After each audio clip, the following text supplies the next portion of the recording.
ప్రభునామానికే మహిమ కలుగును గాక.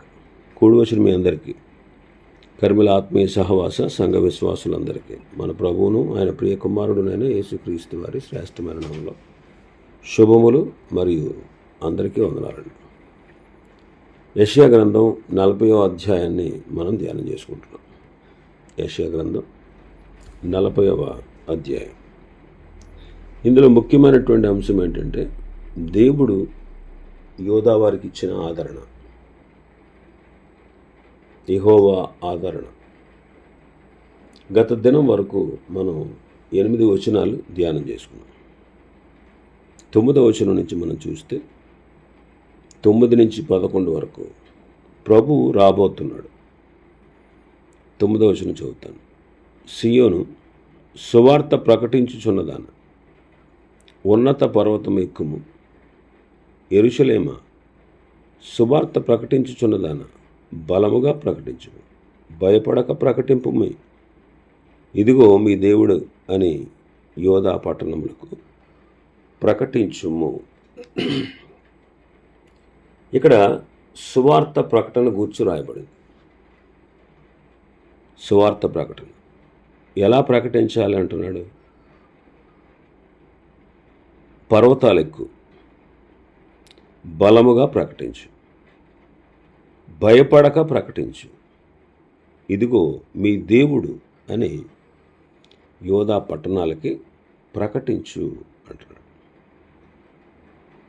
బలముగా ప్రకటించాలి, భయపడక ప్రకటించాలి. ఏం ప్రకటించాలి? ఆయన దేవుడు, ఆయన మీ దేవుడు అనేటువంటి విషయాన్ని ప్రకటించాలి అంటున్నాడు. ఇక్కడ సువార్త ప్రకటన మనం చూస్తున్నాం. సువార్త అంటే దేవుని గురించి చెప్పబడేదే సువార్త. కేవలము దేవుని గురించి చెప్పబడేది.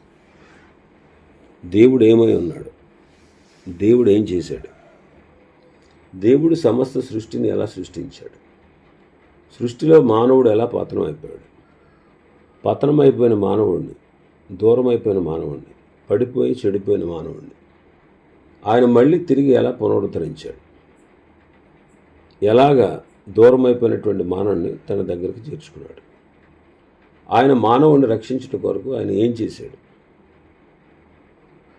దేవుడైనటువంటి ఆయన శరీరాన్ని ధరించుకుని లోకానికి వచ్చి పరిశుద్ధుడిగా జన్మించి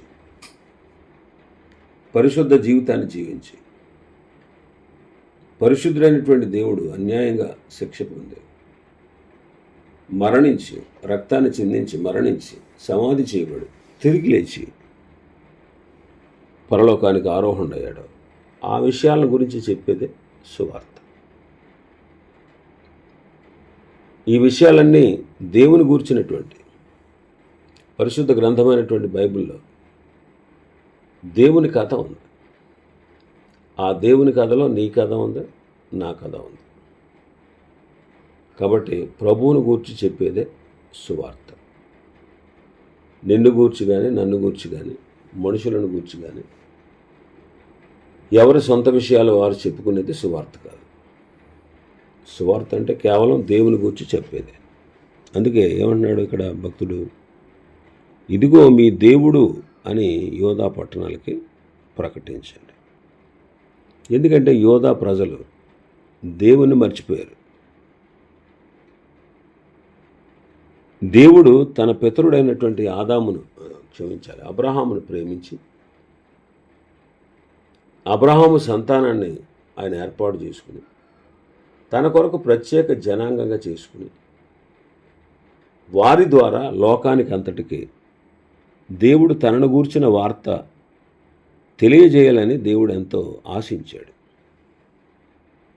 వారి ద్వారా దేవుని గూర్చిన, నిజ దేవుని గూర్చిన సత్యం లోకానికి ప్రకటించాలి అని దేవుడు కోరుకున్నాడు.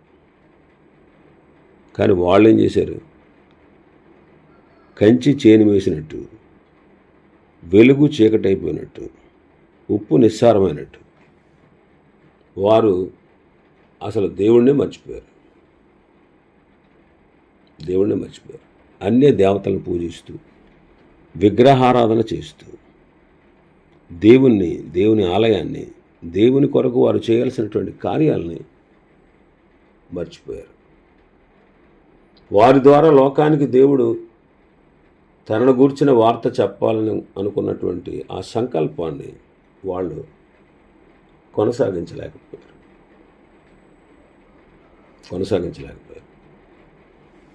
అందుకే భక్తునితో ప్రభు అంటున్నాడు, సువార్త ప్రకటించుచున్నదాన ఉన్నతమైన పర్వతాలకు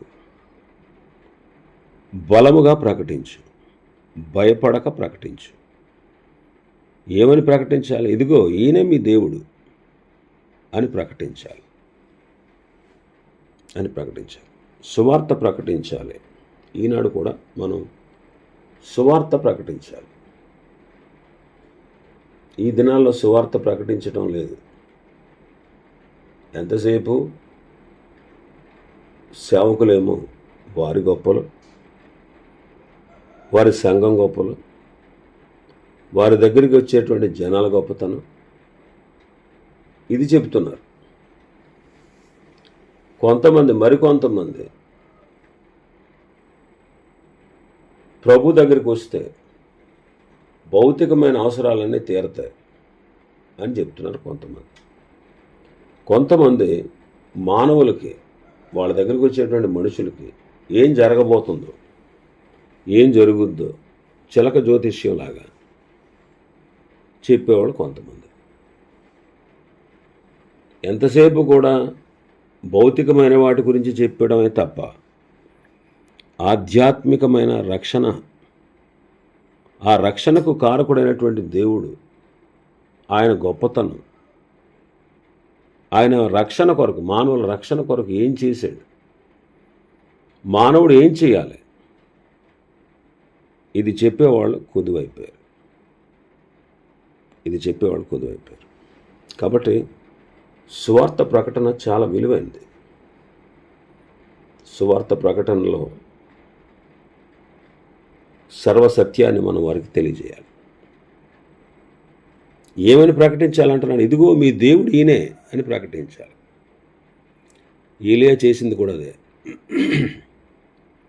ఏలియా కాలం నాటి ప్రజలు, వారి దుస్థితి ఎలా ఉందంటే, వారు అబ్రహాము సంతానం, వారు దేవుని చేత ఏర్పరచబడినటువంటి జనులు. దేవుడని యెహోవా వారికి చేసినటువంటి కార్యాలు, వారి పితరులకు చేసిన కార్యాలు, ఆయన గొప్పతనం ఎరగనటువంటి ప్రజలు సందిగ్ధంలో ఉన్నారు. ఆహాబు, యెజెబెలు, ఆ యెజెబెలు యొక్క దుష్టత్వాన్ని బట్టి ప్రజలు రెండు తలంపుల మధ్య తడబడతా ఉన్నారు. ఎవరో దేవుడు వారికి తెలియట్లేదు.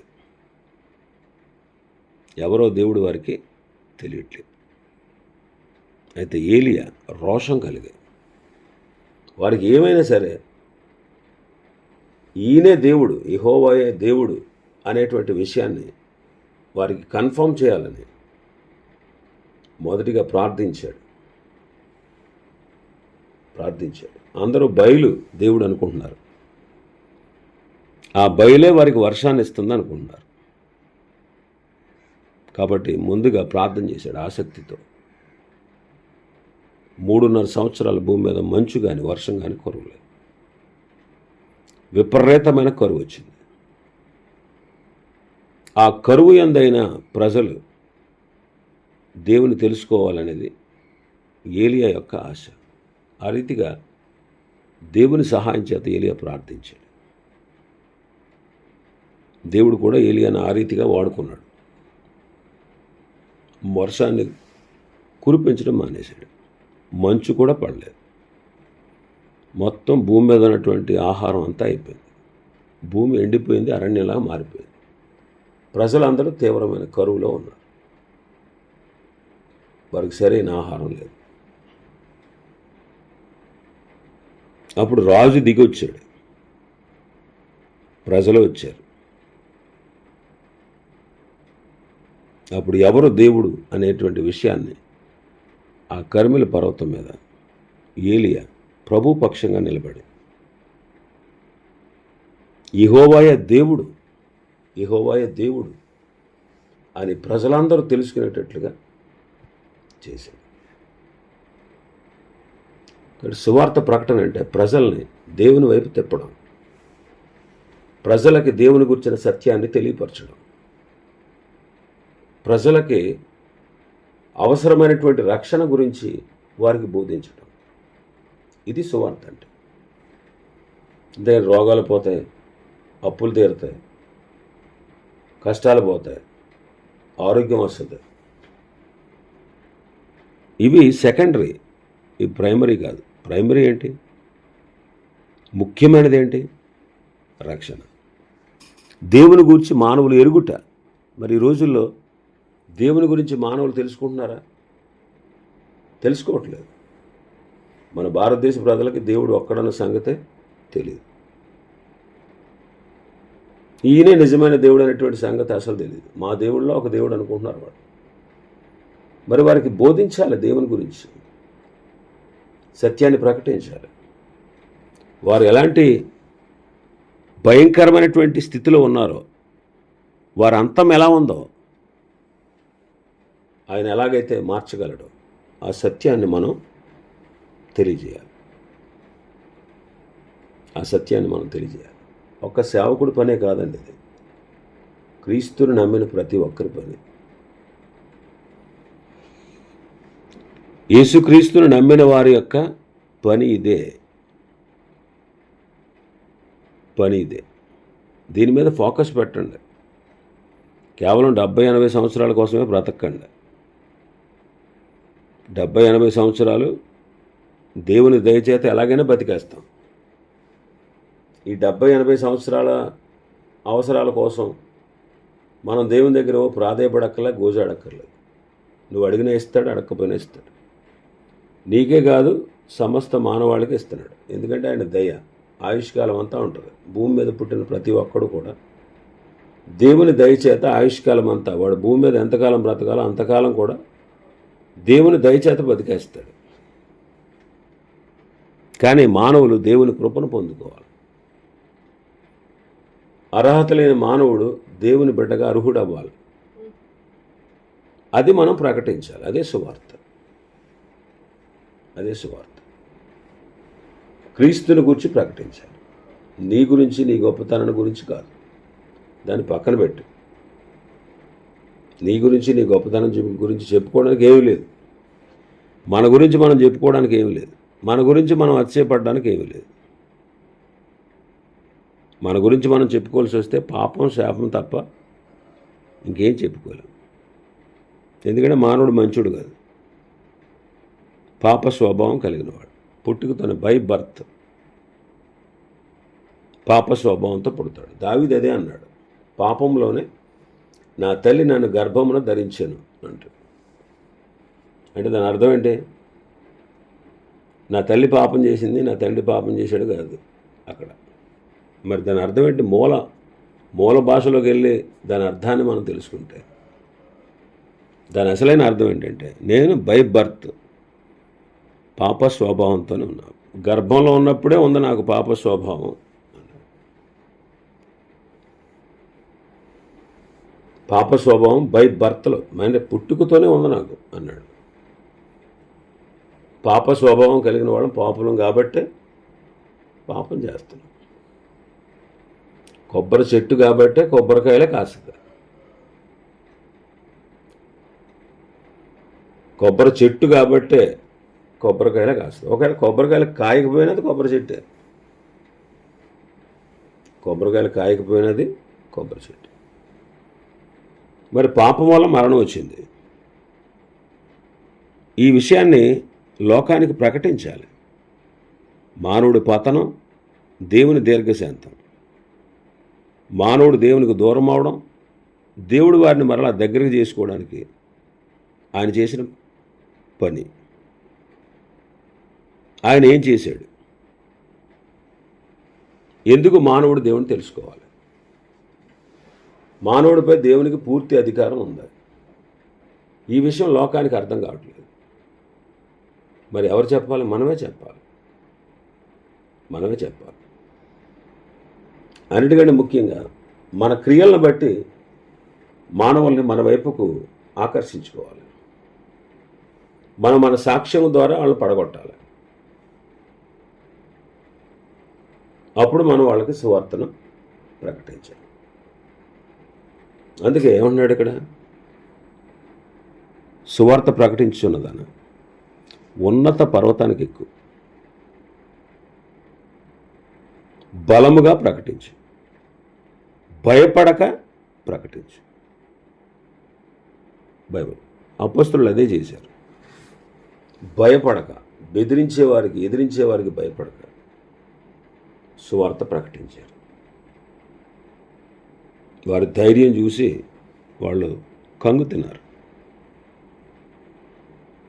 కాబట్టి మనం నేటి దినాల్లో కూడా సువార్తను ప్రకటించాలి.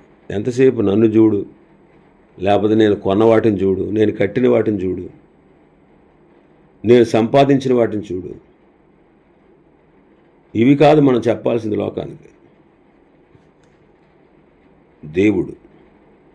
దేవుని యొక్క ప్రేమ, దేవుని కృప, మానవుని యొక్క పతనం, మానవుడు తిరిగి తన దగ్గరికి చేర్చుకోవడానికి ఆయన చేసినటువంటి త్యాగం, ఇవన్నీ చెప్పాలి. నేటి దినాల్లో ఇవి లేవండి. ఎంతసేపు ప్రాస్పరిటీ గాస్పెల్, ఏదో ఉపకారాల కోసం ప్రభువుని నమ్మడం, ఇది వద్దు. పర్వతములెక్కి ప్రకటించు. అంటే పర్వతములెక్కి ప్రకటించడం అంటే ఏంటి? అందరికీ వినబడాలి. పర్వతం ఎక్కడం అంటే ఏంటి? అందరికీ నువ్వు కనబడతావు, అందరికీ నీ మాట వినబడతాయి. ఎత్తైన ప్రదేశానికి ఎక్కితే అందరికీ వినబడాలి. భయపడక ప్రకటించాలి. అపోస్తుల కార్యములు 2వ అధ్యాయం 14వ వచనం. అయితే పేతురు ఆ పొదన కొండరితో కూడా నిలిచి బిగ్గరగా వారితో ఇట్లనెను, యోదయ మనుషులారా, యెరూషలేములో కాపురమున్న సమస్త జనులారా, ఇది మీకు తెలియనుగాక, చెవియొగ్గిన మాటలు వినుడే. పేతురు పిరికివాడు. ప్రభు కొరకు చావనైనా చేస్తాను అన్నవాడు. మరి గెత్సెమనే తోటలో ప్రభుని పట్టుకున్నప్పుడు పారిపోయినవాడు, దూరా నుంచి వెంబడించినవాడు. యూదులకు భయపడి పిరికివాళ్ళుగా తలుపులు బంధించుకుని దాక్కున్నారు. ప్రాణాపాయ స్థితిలో ఉన్నాం, మమ్మల్ని కూడా చంపేస్తారు, అంత గొప్ప దేవుణ్ణే, రక్షకుడినే వాళ్ళు చంపేశారు, మేమెంత, మమ్మల్ని కూడా పట్టుకుంటారు, మమ్మల్ని కూడా చంపేస్తారని భయపడి దాక్కున్నారు. ఎప్పుడైతే ఆదరణకర్త అయిన పరిశుద్ధాత్ముడు వారి జీవితాల్లోకి వచ్చాడు, పేతురు ధైర్యంగా మాట్లాడుతున్నాడు. ఎంత పిరికివాడు కూడా. అపొస్తలులు అలాగే ఉన్నారు. 4వ అధ్యాయం, అపొస్తలుల కార్యం 4వ అధ్యాయం 13వ వచనం. వారు పేతురు యోహానుల ధైర్యమును చూచినప్పుడు వారి విద్యలేని పామరులను గ్రహించి, సామాన్యులను గ్రహించి ఆశ్చర్యపడి వారు యేసుతో కూడా ఉండిన వారని గుర్తెరిగిరి. పేతురు యోహానుల ధైర్యాన్ని చూసి. 5వ అధ్యాయం 41-42 వచనాలు. ఆ నామము కొరకు అవమానం పొందుటకు పాత్రులని ఎంచబడినందున వారు సంతోషించుచు మహాసభ ఎదుట నుండి వెళ్ళిపోయారు. ప్రతి దినము దేవాలయములను ఇంటింటను మానక బోధించుచు యేసే క్రీస్తని ప్రకటించుచుండే. అపొస్తలుల్ని కొట్టారంట. యేసు నామమును బట్టి మీరు బోధించకూడదంతే అని ఆజ్ఞాపించారు. ఆ నామం కొరకు అవమానం పొందడానికి మేము పాత్రులము అని ఎంచబడిన వారే. వారు సంతోషిస్తూ వెళ్ళిపోయి భయపడి దాకోలే.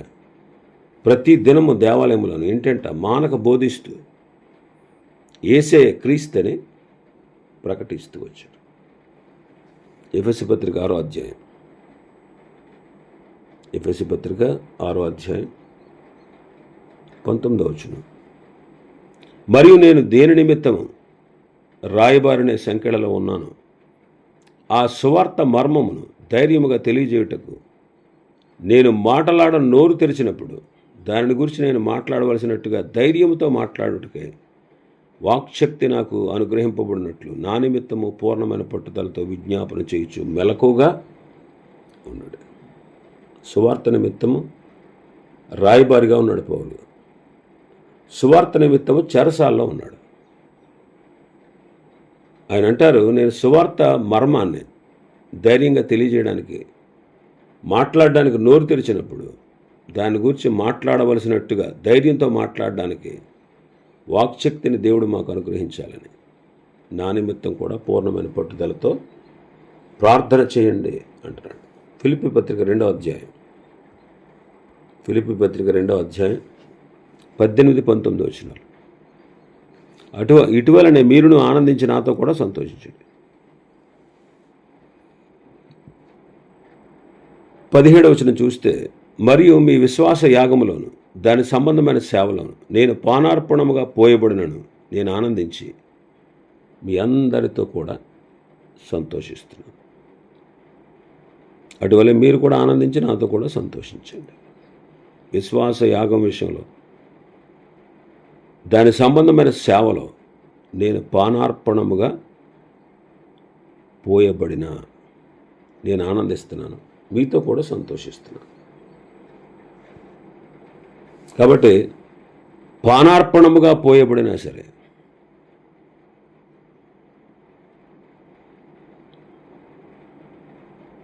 ప్రభు దినమందు అతడు అతిశయించడానికి సిద్ధంగా ఉన్నాడు.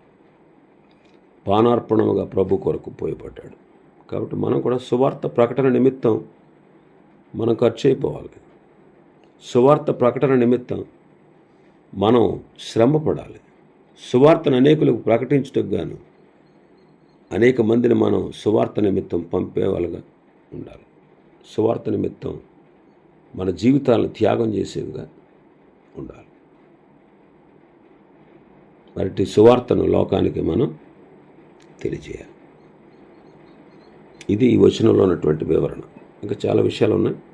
ప్రభు చిత్తమైతే రేపటి దినం మరికొన్ని విషయాలు ఈ అధ్యాయం నుంచి ధ్యానం చేసుకుందాం. దేవుడి వర్తమాన వాక్యాన్ని మన వెనుకిడిలో ఆశీర్వదించును గాక. ఆమేన్.